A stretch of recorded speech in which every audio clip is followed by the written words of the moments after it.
Programang ito ay rated SPG, striktong patnubay at gabay ng magulang ang kailangan. Isang mapagpalang araw, mga kapamilya. Kahit anong kaartehan ang gawin ni Lena ay talagang wala na siyang magagawa para sumama kay Rigor dahil tanging ang legit family lang ang pwedeng pumunta sa pining ni Rigor. Kaya naman sa tulong ni Roda ay muling nanumbalik ang ganda ni Marites.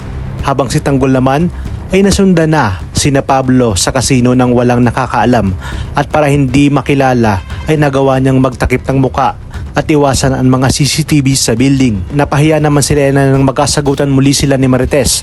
Ayon kay Marites, hindi isinama si Lena dahil dapat lang itong itago sa pagiging kabit nito. Makakausap naman sana ni Tindeng si Marites upang makibalita nang biglang dumating si Pasing at sinira ang nag-iisang telepono ni Noy.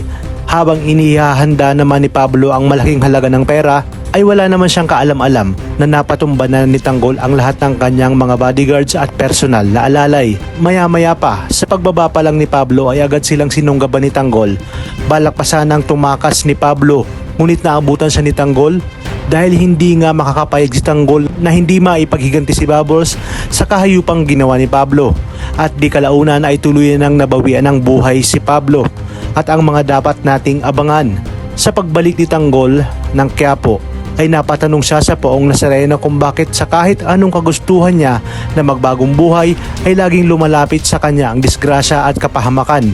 Hanggang sa muli silang magkita at mag-cruise ang kanilang lindas si Marcelo at kinagat niya na nga ang alok nito na sumama sa kanyang grupo kasama si Berting. Batid kasi ni Tanggol na wala nang patutunguhan ang kanyang buhay at patapon na ito.